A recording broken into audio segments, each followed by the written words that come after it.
Buenas noches, ministro. Muchas gracias por recibirnos. Al contrario, un gusto.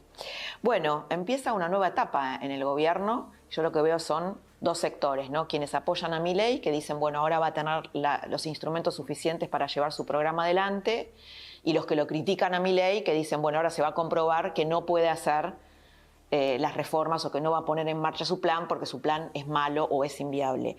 ¿Dónde se para el gobierno en este momento?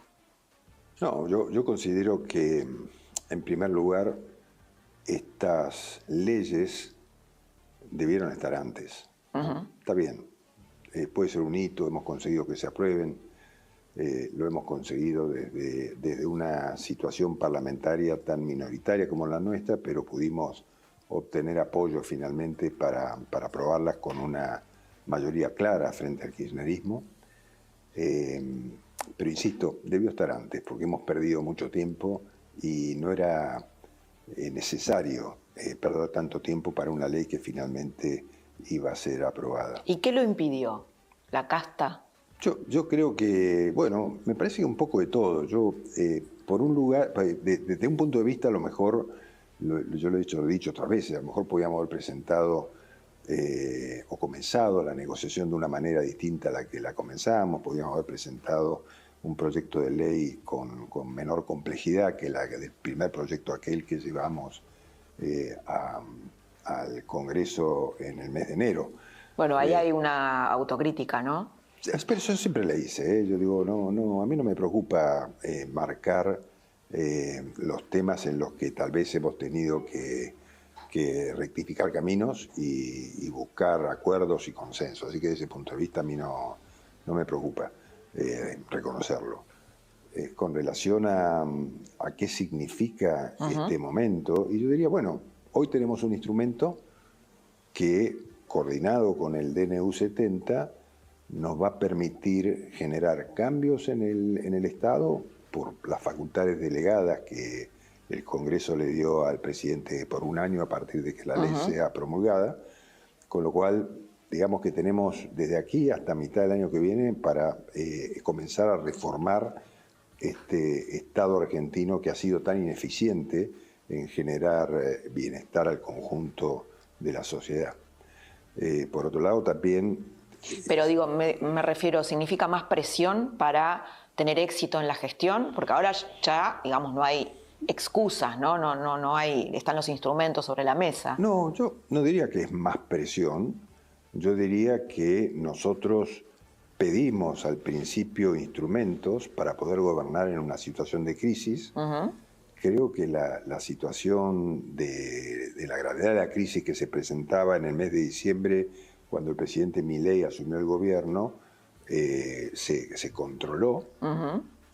Hoy si bien hay una situación económico-social muy compleja, que también por supuesto es grave, por lo menos los temas que nos podían hacer caer en hiperinflación, que era el gran drama que queríamos evitar, porque eso sí genera una convulsión social muy grande, eso se ha evitado.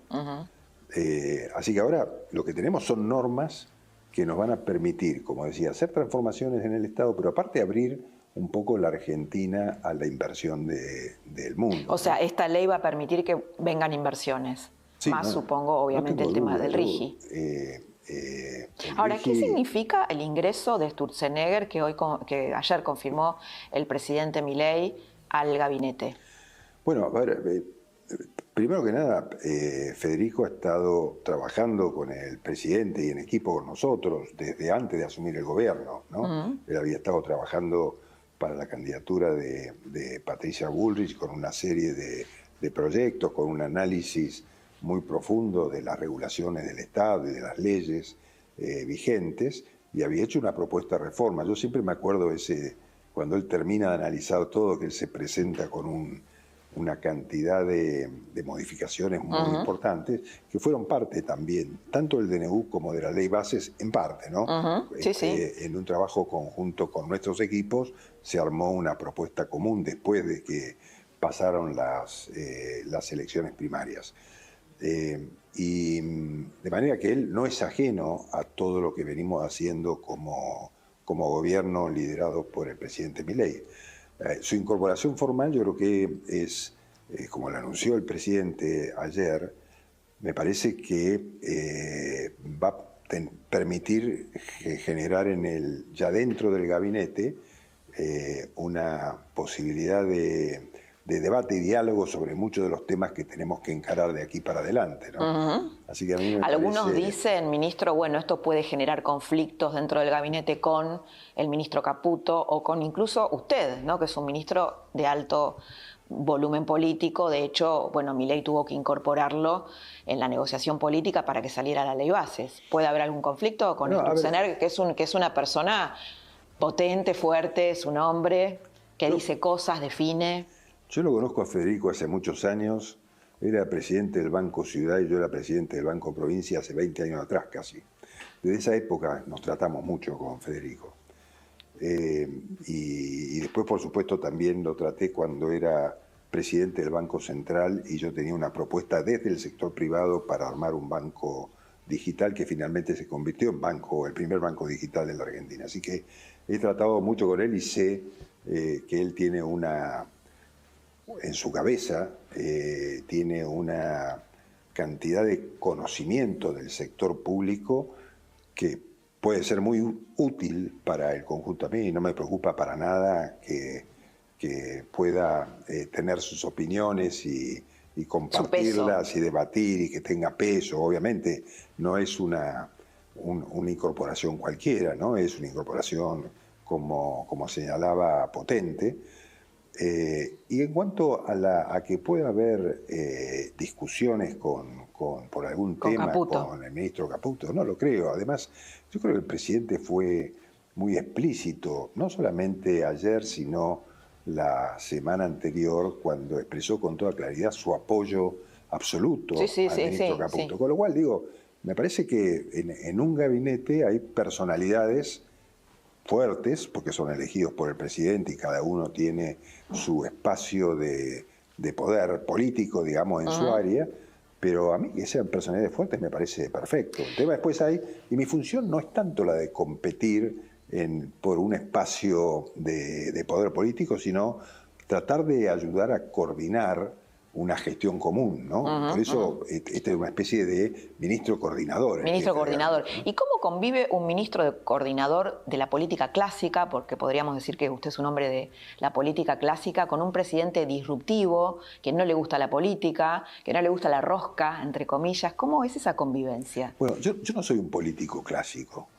Bueno, pensábamos que sí. No, porque soy un político, he sido un político militante, digamos, y he participado de la política argentina durante muchos años, pero también he participado mucho desde el sector privado y del sector emprendedor. Con lo cual, digo, conjugo un poco los dos lados de la actividad en el país. Así que me parece que es cierto, y además lo conozco al presidente Milei desde ese sector, más desde el sector privado que desde el sector público, y hemos discutido y conversado muchas veces sobre su visión filosófica en general y en particular la aplicación de eso a la Argentina y su visión de la Argentina. Y yo coincido mucho con lo que él opina. Por ahí en algunas cosas no coincido y por ahí tenemos alguna diferencia y por ahí yo creo que el camino para encararlo puede ser diferente, o yo creo que por ahí hay que hacerlo un poco más conversado y dialogado y acordado, y él piensa que hay que hacerlo más disruptivamente, pero me parece que todos esos temas se van zanjando en el camino de un gobierno, siempre liderado por quien ejerce la responsabilidad sin duda política, que es el presidente, ¿no? Tema Macri, ¿no? Hay un consenso, Mauricio Macri, el PRO, de que el PRO acompañó de un modo, digamos, muy monolítico hasta acá, hasta la sanción de la ley bases y el paquete fiscal al gobierno, pero que ahora Macri va a salir a marcar sus diferencias con el presidente Milei o con el oficialismo. ¿Qué significa eso para ustedes? Yo eso lo he leído en algunos medios y en las opiniones de algunos analistas. Nunca he conversado de esos temas con el presidente Macri. De hecho, no se están hablando, Macri y Milei, hace una semana y media que no hablan. Bueno, no lo sé, la verdad que no le pregunto yo al presidente si habla con el expresidente Macri, pero yo sé que ellos tienen entre ellos una muy buena relación y somos... Parece que ahora no es tanto, somos dos espacios políticos que van un poco paralelos, ¿no? Y que tienen una parte de electorado común. Sí me parece importante también destacar algunas diferencias. Yo creo que el presidente Milei ha calado muy profundo en las nuevas generaciones de distintos estratos sociales. O sea, la gente joven lo apoya mucho a Javier Milei por sus ideas, o por su estilo, o por ambos a la vez. ¿Qué es lo que Macri no pudo hacer? Él ha generado una capacidad de comunicación con la gente que no han tenido muchos dirigentes en la Argentina. Tal vez lo tuvo Cristina Kirchner en un momento, después como que se alejó de esa comunicación con todo el pueblo, tal vez en un primer momento lo tuvo. Sí. Hoy está muy parcializado. ¿Quién es Cristina Kirchner hoy? En cambio, en términos con este concepto, Milei tiene una captación transversal de la juventud, sobre todo. Sí, ¿no? Sí, Entonces, sí. eso nos da a este espacio y a quienes lo integran, más que a mí en todo caso, una proyección de futuro político muy importante, ¿no? Entiendo. Así todo, yo creo que estos dos espacios deberían caminar juntos, sea en el mismo o sea en alianzas políticas, ¿no? Usted mencionó recién a Cristina Kirchner y Máximo Kirchner hizo un discurso pidiendo infructuosamente que se castigue de algún modo a los diputados que sacaran el pie del plato y votaran tanto ya sea a favor del paquete fiscal o de la ley bases. No tuvo mucho eco. ¿Qué, perdió liderazgo Cristina Kirchner en su espacio? Esa es una pregunta. Y la otra es, ¿se puede partir el peronismo entre el peronismo de los gobernadores que tienen necesidades fiscales y el kirchnerismo duro? Me refiero a partirse legislativamente. Bueno, a ver, yo creo que hay liderazgos que se ejercen un tiempo y después terminan, ¿no? Es como que al final muchos dirigentes que aparecen en el peronismo finalmente se cansan de un mismo liderazgo de tanto tiempo que en la última oportunidad los llevó a una derrota política finalmente, ¿no? Entonces, yo creo que ahí debe haber muchos cuestionamientos políticos hacia ese liderazgo que hay que reconocer que lo tuvo durante mucho tiempo y fue un liderazgo fuerte, ¿no? Sí, sí. Ahora lo de Máximo Kirchner, a mí la verdad me parece que es un dirigente joven que se maneja como uno viejo, porque pensar que se le puede imponer a los dirigentes políticos un criterio determinado y que si no es sancionado, esa es la política vieja que la gente rechazó, ¿no? Entonces, yo creo que sería bueno que se ayorne un poco en lo que los jóvenes dicen y en cómo los jóvenes analizan la política hoy, ¿no? Bueno, de hecho hubo 2 diputados que votaron a favor de ganancias, 2 diputados peronistas, ¿no? Sí, 2 más me parece. Más, que hubo, ¿no? sí. No. Ese fue un trabajo que hizo, usted deliberadamente o el gobierno deliberadamente. Bueno, nosotros hemos hablado con legisladores en ambas cámaras de los 2 partidos, con gobernadores de los 2 partidos, me refiero del justicialismo kirchnerista y del justicialismo no kirchnerista. Sí. Y hemos hablado también con senadores de ambos sectores, como también lo hicimos con los diputados y senadores que forman parte de los que acompañaron esta propuesta legislativa y que finalmente se unieron para apoyar estas ideas de libertad y de regulación económica, pero también para terminar con un periodo mandón del kirchnerismo, ¿no? Yo creo que todos no soportaban lo que vivieron y aparecimos nosotros expresando la libertad y yo creo que ahí se liberaron. Es decir, que ustedes de algún modo los rescataron, podría decirse, a un sector del peronismo. Me parece que fuimos un poco la chispa que generó esta revolución política sobre el statu quo que veníamos viviendo en los últimos años, ¿no? Lo llevo al tema Lijo.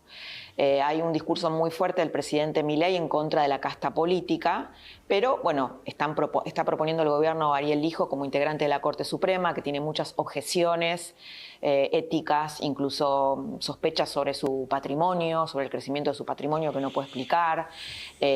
¿Cómo puede, cuál es su mirada sobre Lijo en principio y cómo puede un juez tan cuestionado, integrando una corte, poder castigar la corrupción? Yo creo que cuando el presidente toma una decisión de proponer jueces de la Corte Suprema, tiene a la vista varias circunstancias, ¿no? La capacidad, obviamente, técnico-profesional, que sin duda el juez Lijo la tiene porque lleva mucho tiempo en la justicia y en la justicia federal, la capacidad de obtener los apoyos para que el juez sea designado y además también la capacidad de conseguir los apoyos para otro juez que no tiene las mismas características del Lijo, sino que viene más de la academia, una persona muy respetada y muy reconocida. Entonces, el presidente toma la decisión de llevar esos dos candidatos porque tiene la visión de conseguir los apoyos para las designaciones, ¿no? Recordemos que durante mucho tiempo no fue posible conseguir acuerdos en el Senado para nominar procurador o para nominar jueces de la Corte, ¿no? Con lo cual, yo entiendo que el presidente ha evaluado todas estas circunstancias y tomó la opción que le parecía más conveniente, ¿no? Bien, tema Loan, que está en el centro de la agenda.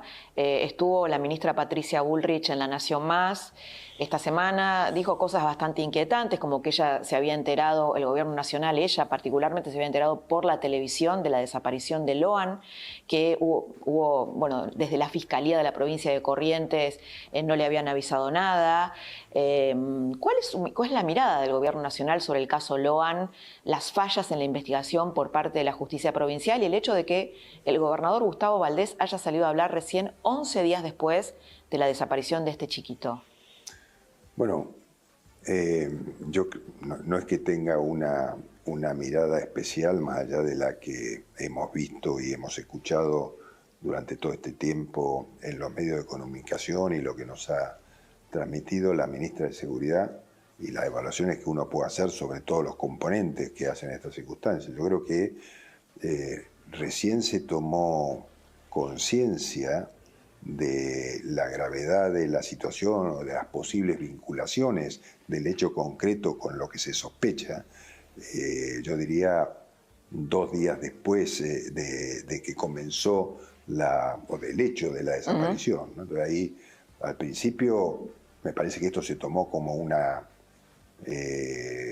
como un chico que se había perdido en una zona boscosa, y en realidad da la sensación, esto es una cuestión de la justicia local, claramente, de inicio, que lo tomaron de esa manera y hasta que se comenzó a perfilar que era una situación diferente que podía estar vinculada a la trata o a la compra de personas o la cualificación que uno quiera darle al episodio, sobre el cual todavía no hay datos muy concretos, porque uno escucha que hay algunos que van a confesar, que después no confiesan. Sí, hay múltiples hipótesis y derechos. De hecho, con el paso de la justicia bueno, a la y ahora justicia la justicia federal que va a analizar otra vez desde el principio todo. Averiguación de delito, hay un cambio de carátula tema, ¿no? en la causa. Con lo cual, me parece que esto pone en evidencia un tema que debe ser una preocupación del Estado Nacional y de los organismos de seguridad, porque todos sabemos que este tipo de delitos que se sospechan existen, o sea, la trata de personas. Sí, de hecho el caso Loan destapó, ¿no? El caso Loan y la trata no es un tema nuevo, la forma de encararlo es diversa y la relación con nuestros países limítrofes debe ser tal vez mucho más intensa en estos temas porque tenemos fronteras que son muy largas, muy porosas y donde pasa gente va y viene todo el día. Yo recuerdo muchas veces de haber ido por tierra a Brasil alguna vez, hace algunos años, a las playas de Brasil y uno llega... Uno pasa como quiere, en verdad, no, por esas fronteras. Pasa porque es una ciudad común, ¿no? Entonces, lo que pasa es que uno va y hace el trámite para hacerlo legal y hace las migraciones, que están en un lugar cerca del otro. Pero una persona puede pasar caminando y seguir de largo sin ningún problema. Ahora, en la bancada de Unión por la Patria tenían como el cartelito de Loan, que Loan aparezca. ¿Quieren convertir a Loan en un nuevo Maldonado? Me refiero en la discusión durante el diputados en la ley básica. Me parece que aprovecharse de una circunstancia dramática como es esa para manifestarse políticamente es ridículo, ¿no? Me parece que toda esa escena con las fotos de Lohan. Las fotos de Lohan tendrían que estar en toda la banca en todo caso, pues no es la preocupación de una bancada, es la preocupación de todos, ¿no? Porque si no, estaría como dando la sensación que esa bancada le imputa al resto que no pusieron la foto de Lohan la necesidad le atribuyen algún tipo de responsabilidad en el evento, ¿no? Cosa que no tiene ningún sentido.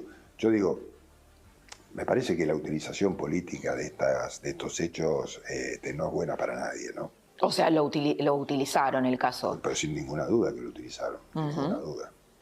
Medio payasesco me pareció todo el episodio, ¿no? Tema, hablamos del peronismo, tema radicalismo. Tenemos un presidente radical que votó en contra de los proyectos del oficialismo, en contra de la ley bases, del paquete fiscal, contra su propio partido. ¿Quién es Lustó y qué implica que el radicalismo esté perdido para el oficialismo? No sé en qué sentido perdido. El Partido Radical es un partido histórico en la Argentina. Digo, perdido que no sabe bien cómo pararse, tiene un presidente que vota en contra de lo que vota la mayoría del partido, no se sabe bien de qué lado están, no tienen un liderazgo claro. A mí me parece que ahí hay varios temas que se vinculan, ¿no? Como señalaba al principio, el presidente es un político disruptivo que ha cambiado todas las reglas y normas habituales de la política, ¿no? En su manera de dirigirse, en su manera de cuestionar, en su manera de hacer cargos a la política, me parece que es un distinto. Tal vez porque no se aferra tanto al poder como sus antecesores. No, y los políticos tradicionales quieren seguir, sí, ¿no? Seguramente es porque no se aferra al poder y porque él considera que la comunicación de la política se da más a través de la relación personal que a través de las estructuras. Pero bueno, lo que señalaba del caso del presidente del radicalismo, yo creo que es una postura política también, ¿no?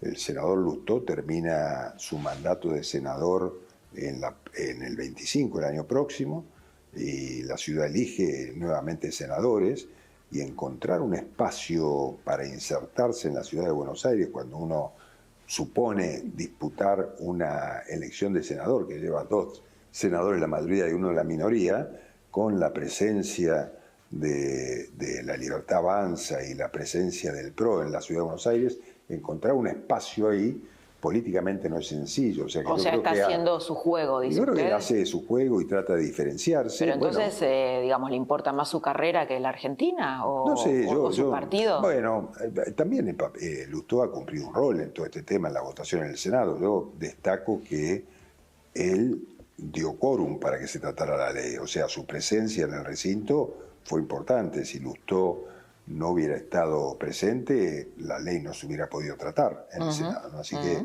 no hay que cargarle todas las tintas. Algunas sí, porque él se opuso a algunas cosas que uno podía pensarse que desde su pensamiento no debió hacerlo, debió ser más proactivo, más a favor de las propuestas oficiales. Pero además después está el tema de los celos profesionales de los economistas, que es algo también que juega, ¿no? Entonces, juega. Cada uno expresa una posición. O sea, ¿puede haber envidia o celos de Lustó hacia Milei? Yo diría que puede haber celos de que, o sea, para un economista, que un economista llegue a ser presidente y él no, entre economistas que son o que juegan roles políticos, no debe ser fácil, ¿no? Digo, ¿por qué llegó Milei y no llegué yo? Se preguntará, supongo yo. Sí, claro, seguramente. Entonces, supongo, ojo, a lo mejor estoy imaginando cosas que no son, pero me parece que hay un poco de todo ahí en esa posición, ¿no? Y después ha habido una confrontación personal también, ¿no? A partir de las diferencias en las visiones económicas,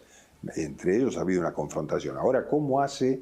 Tal vez lo que uno podría decir es que no tiene mucha lógica la posición de un presidente del radicalismo que en el Senado fue casi unipersonal, digamos. Sí, fue el único que votó en contra. Y que en diputados, la enorme mayoría de sus diputados no siguieron la posición del presidente del partido. Entonces uno se podía plantear cuál es la representatividad del presidente del partido con relación a los distintos actores del radicalismo. Claro, bueno, por eso le hacía ese diagnóstico del radicalismo. Usted habló de confrontación, me lleva a Brasil y a Lula, la confrontación entre Lula y el presidente Milei, que el presidente Milei le dijo, bueno, que era un corrupto, que era un comunista y que no pensaba pedirle disculpas. ¿Cómo afecta eso en la relación entre ambos países que son socios comerciales importantísimos, ¿no? Brasil es nuestro principal socio comercial, uno de ellos. Seguirá siendo, porque es relevante para Brasil y es relevante para la Argentina. Así que me parece que cuando hay en juego intereses económicos privados, las relaciones políticas entre los países pasan un poco a segundo plano. Es mucho más importante el interés que encuentran las empresas de Brasil de hacer negocio con la Argentina o viceversa. ¿Y es verdad que Lula hizo campaña para Massa, como dice Milei? Sí, absolutamente. Sí, pero a ver, hizo campaña Lula para Massa, hizo campaña Pedro Sánchez para Massa, digamos. Entonces, lo que tuvo el presidente Milei en su momento es cuestionar esos hechos y responder también a algunos insultos que se habían generado en otros ámbitos. Ahora, yo digo, la verdad que lo que no hemos tenido suerte política es que coincidan en Brasil y en Argentina dos presidentes de similar ideología o similares ideas. Porque si tuviéramos en Brasil un presidente que considere un norte la libertad económica, la desregulación y la apertura, y en este momento en la Argentina, la verdad que esa sumatoria sería muy fuerte a nivel internacional, pero siempre hemos estado desacompasados. Tenemos un presidente socialista en Brasil y tenemos un presidente liberal en la Argentina. Tenemos un presidente socialista en la Argentina y tenemos un presidente liberal en Brasil, ¿no? Entonces esto ha pasado así en los últimos años y no ha ayudado a un trabajo mucho más de conjunto y de representación de los dos países más importantes de Latinoamérica, ¿no? Ministro, ¿viene un bono para los jubilados? Bueno, hay bonos para los jubilados que se están dando permanentemente junto a las jubilaciones, ¿no? No, porque ayer el presidente Milei anunció un nuevo bono para los jubilados. Bueno, pues eso se está trabajando permanentemente en esos temas, en cómo el presidente dijo, no ayer, sino lo dijo el día que asumió el gobierno, que los recursos que tuviera disponible la Argentina se van a dirigir a los sectores más necesitados. Y sin duda, tal vez las jubilaciones más bajas tienen que ser apoyadas de alguna manera por fuera de lo que es la jubilación habitual, y el gobierno está buscando mecanismos para dar una respuesta más permanente a un sistema de jubilaciones que está quebrado en la Argentina, ¿no? Porque para el Estado implica permanentemente un gasto presupuestario que tiene que estar previendo en cada uno de los presupuestos, pero que el financiamiento a través de los aportes de los activos es muy menor con respecto al aporte que tiene que hacer el Estado, por la sencilla razón de que los argentinos tenemos un sistema desequilibrado, ¿no? Pocos trabajadores que aportan y muchos trabajadores que se jubilan y nunca han aportado, ¿no? Ahora, ministro, bueno, la última, digamos, si tuviera que explicarle, la gente que está apoyando al presidente Milei está contenta, si bien no, por ahí es complejo el paquete fiscal o comprender todos los tecnicismos, digo, para un ciudadano común, y también la ley bases, pero están contentos porque esta ley se aprobó, porque sienten que el cambio que ellos votaron se puede poner en marcha. ¿En qué le va a cambiar la vida al argentino de a pie lo que sucedió el jueves en Diputados? Yo creo que en primer lugar porque al conjunto de los argentinos, a todos estos que sentían cierta angustia porque no se podía aprobar una ley, les da la certeza de que hay institucionalidad. O sea, que un gobierno con un presidente que propone con firmeza un proyecto y una propuesta legislativa, tiene la capacidad para hacerla aprobar mayoritariamente en una votación que fue marcadamente mayoritaria, porque se obtuvieron. Pero ahí, discúlpeme que lo interrumpa un segundo, hubo un aprendizaje también del presidente Milei, ¿no? Porque él supuso que podía aprobar estas leyes sin dialogar con la oposición y tuvo que incorporarlo, por ejemplo, usted, para que No, pero- hiciera política y se llegara finalmente No, a... porque yo estoy trabajando en esto desde el principio. No es que el presidente me incorporó para trabajar en esto. Yo estoy trabajando, desde que fui designado ministro de Interior, estoy trabajando en el Congreso y después con los gobernadores para conseguir el apoyo a esta ley. Y el presidente tenía claro que iba a ser difícil. No es que él pensara que presentaba la ley y se la iban a aprobar. Él sabía, porque él encaró una lucha desde la campaña contra lo que denominó y se hizo tan popular la casta política. ¿Y usted coincide con ese concepto, casta? Bueno, Porque dialoga con la casta. yo creo que el concepto de casta que expresa el presidente Milei es el de aquellos que sienten la política como una herramienta que les ha permitido vivir y en muchos casos aprovecharse de la política en beneficio propio y que han generado en realidad un atraso en la Argentina, ¿no? Porque en definitiva lo que él define como casta es que llevamos 40 años de democracia y lo único que tenemos es la democracia, porque Sí, sí. Argentina está peor que Sí. cuando comenzó. Entonces, esa es la casta que él cuestiona. Entonces, claro, con cuestionamientos tan fuertes, no era fácil que la política... Usted tuvo que hacer un trabajo tremendo con Bueno, esos. pero un trabajo a mí me parece que lo importante es el diálogo y la posibilidad de convencer y de aceptar también, ¿no? Yo digo, siempre en un diálogo, en cualquier circunstancia, hay una persona que tiene razón y otra que también siente que tiene razón, entonces uno tiene que buscar cuál es la verdad en el otro y el otro tiene que buscar cuál es la verdad en uno y así buscar una posición que sea común. Y bueno, de eso se trata la política. Yo lo interrumpí con esto de que en qué le va a beneficiar a la gente esta segunda etapa, No, fase 2. yo creo que estas leyes tienen una gran importancia y tienen que ser promulgadas y reglamentadas. Y a partir de ahí hay primero una norma con una delegación de facultades del Congreso de la Nación al Poder Ejecutivo que va a permitir modificar distintos aspectos del Estado y de la Administración y va a permitir desregular actividades en un año, que es el periodo que nos dio el Congreso para hacerlo. Pero al mismo tiempo, esta misma señal de institucionalidad que dimos internamente también es una señal que está hoy recorriendo el mundo. El presidente Milei, que viene a proponer estas ideas, además consigue apoyo del Congreso de la Nación para llevarla adelante. Y eso, entonces, ¿qué va a generar? Y va a generar que muchos que saben que la Argentina es potencialmente un país muy rico en recursos naturales, va a tener la posibilidad ahora de venir a invertir en esos recursos naturales para generar riqueza en la Argentina para nuestra sociedad. Entonces, ¿qué tenemos ¿Y eso ahora? puede ser bastante inmediato, de mediano plazo? Yo creo que es ¿qué va a ser? No inmediato, no es mañana, ¿no? Inversiones de cientos y miles de millones de dólares no se hacen de un día para otro, pero sí van a empezar a generar actividad rápidamente. Todo lo que sea las inversiones en gas y en petróleo son rápidas. Esas van a venir rápidamente.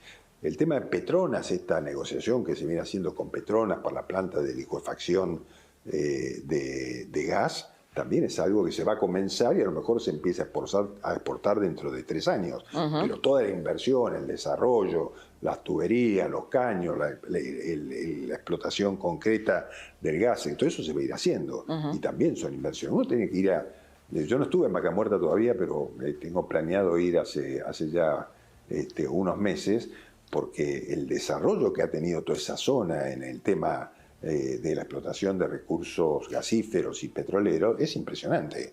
Me decía tanto el intendente como el gobernador de Neuquén que le entran 15 familias semanales a Neuquén buscando posibilidades de trabajo, instalarse, y tiene un problema serio de infraestructura para darle a esa gente que llega, en la que estamos tratando de colaborar con la provincia para avanzar. Una provincia riquísima, que va a tener ingresos millonarios en serio en los próximos años. Bueno, todos esos son los temas que tenemos que ir a aprovechar y poder colocar como oportunidades en donde está el capital en el mundo. Y también en los argentinos, que hay muchos argentinos que tienen capital invertir. Y que ahora les estamos dando la oportunidad con estas leyes de adherirse a un blanqueo y poder tener capitales disponibles para invertir. Ministro, muchísimas gracias por esta charla y por habernos recibido. No, al contrario, muchísimas gracias a ustedes.